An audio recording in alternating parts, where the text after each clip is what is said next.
Welcome to Block 20 report coverage of the Blockchain Global Expo. I'm your host Crypta, and I'm here with Nisha Patak, the program director. Excellent, hello.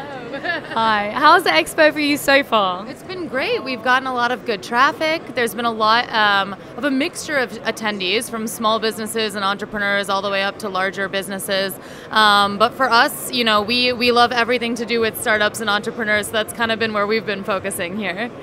Perfect. Can you just tell us a bit about IndieGoGo, what it is, what you do? Absolutely. So IndieGoGo is the world's largest crowd-based funding company. So what that means is we have a platform that allows startups and entrepreneurs, and really anyone, honestly, even just, you know, me, myself, and I, to raise money for an idea or project that I'm looking to get off the ground. So we've been around for about 10 years. We've had kind of companies big and small look to raise money through our platform. So like I said, typically startups and entrepreneurs is where we focus ourselves, but we've even had companies like General Electric raise money for a new innovation product that they've built through our site. So kind of all across the gamut, but a lot of cool ways that people can get more funds for their project. And how are you using the blockchain network to do that? Why the blockchain, really? Yeah, so it's interesting why we would be at a conference like this. I will say there are a couple of reasons. We have two really cool partnerships with large technology companies that help our hardware and software entrepreneurs actually raise money.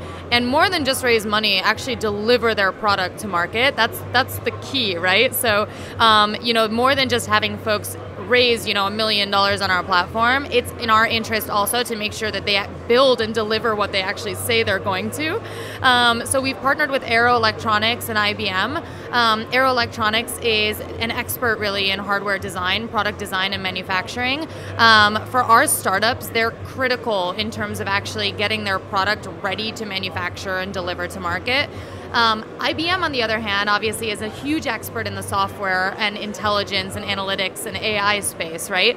So for them to be able to interact directly with tiny entrepreneurs, right, when they're, you know, I think a 500,000 person company, is really remarkable for these entrepreneurs to be able to get that kind of education and experience building, you know, Watson Analytics and AI into their IoT products. Amazing. So from this expo, you're more trying to get more people to get into the platform, or looking for new projects, or? So a little bit of both. So we love for people to know a little bit more about IndieGoGo, but also our relationships with Arrow and IBM. A lot of people don't know that we kind of have these ancillary partners, right, that are helping beyond more than funding. They kind of think of IndieGoGo and they only think about raising money. What's really cool is we actually have a couple new ways that we're doing crowdfunding as well. So this kind of brings us back to like cryptocurrency and some of the new technologies available basically to allow folks to raise more funds. Last year we launched something called equity crowdfunding, which is a new way of crowdfunding, where as opposed to just posting a website and having people give money to one particular project with no real expectation of getting anything in return necessarily. Equity crowdfunding is unique because you're actually purchasing shares, right? You're purchasing a portion of a particular company, and the company themselves are putting up a portion of their company for sale via equity, right? So it's a really cool new way that people can actually raise money, and in a way that allows you to also give other people the ability to basically hold a portion of your company as well. We actually raised our first ICO last fall, so initial coin offering, with a company that was actually building a fan-fueled football league. So it's actually an American football team that the fans are going to call the shots for, which is really interesting. So they ended up raising $5 million in their ICO, back I believe in November. That's incredible. Yeah. Is there any particular projects that are close to your heart that you might want to talk about on IndieGoGo? Sure. I love talking about some of the smaller ones. It's great to talk about the $1 million campaigns, but the reality is many of our entrepreneurs are really just looking to raise 20,000, US dollars, 50,000 US dollars, because that's all they need to really get their company off the ground. A particular favorite for me is based out of Milwaukee, Wisconsin. They're building something called WaterBot. They actually have built a water quality monitoring device that can be used either in a home or in more of a commercial setting to make sure that the water that's coming out of your taps and coming through kind of, all of your pipes is actually good and drinkable, and is good quality and is okay to have in your home. That's some good projects. Yeah. And before you were talking about cryptocurrency, and it would make a tremendous amount of sense to have an IndieGoGo token that rewards participation on your platform and so on. And there are several of these types of sort of like technologies out there so far. And will there ever be anything like that launched in IndieGoGo, or any reward system, or maybe cryptocurrency? You know, it's interesting. I know we're going to continue exploring it a lot. It's something I think a lot of companies are tiptoeing around because it's not regulated very well, especially in the US, but really globally. And I think for us, what we want to make sure of is that, our top priority is that if anybody is giving or receiving money through our platform, that it's done safely and securely. So that is always going to be priority number one. But if we're able to do it in a way that it obviously is compliant and secure, it could be something that we think about for the future, for sure. Amazing. Are there any new upcoming projects that you might want to talk about? Interesting. I know, I'm trying to think. I always kind of know the ones that have launched very recently. I talked about more the technology ones, but we have a lot of products that are not necessarily electronic, right? So there's a really cool company out in New York called Packed Bags. They're a beautiful design duffel bag, actually, perfectly designed for travel. They have a laptop sleeve. They have all the right components that you would need kind of for a weekend trip. They ended up raising 6 figures, and it's so interesting because I feel like it's a product that because it's not technology based, it seems like there's pretty low barrier to entry, right, to build a travel bag.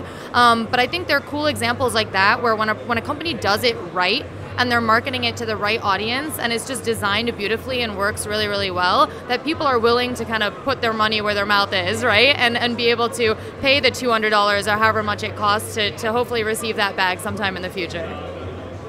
I think that we talked about it, but is it possible in the future for IndieGoGo to host ICOs and so on? I feel like you quickly mentioned it, but do you want to elaborate? Yeah. So like I said, we're kind of tiptoeing our way into it. We're really excited that we're doing it because we realize that it is very cutting edge, and the industry, in all honesty, is moving in that direction, right? So it's something that we want to continue to stay kind of at the forefront of. Like I said, we did launch our first ICO last fall, so that's awesome, and it did so well. So that also makes it obviously equally as exciting for us, not just the fact that we launched it, but that it was very successful. I know this probably won't be the end of ICOs for IndieGoGo. Now that we've had a successful one, there should be more to come.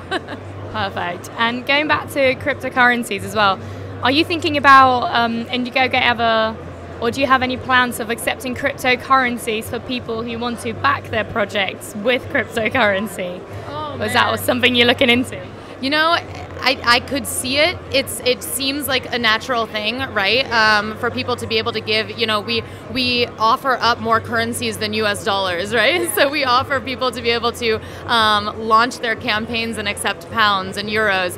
So I think it makes a lot of sense that if cryptocurrency continues to kind of infiltrate the industry the way that it has, and is becoming more the norm for accepting payment, right? That it would be something that we hopefully would look to build into our product in the future. Perfect, thank you. Is there anything that you want to say that you haven't said yet? I think we're just having a lot of fun, honestly, exploring all these new areas. I think, like I said, we started 10 years ago, and crypto wasn't something anybody was talking about back then. So it's so cool that we've been able to kind of stay with the times that way, and keep exploring all these new innovative ways of getting new funding and building new products. So we're just excited to keep going in that direction. Amazing. Thank you very much. Thank you for taking the time and being here as well. Awesome. Thank you. This was your host, Crypta, at the Blockchain Global exhibition, reporting for the Century Media. Thank you so much.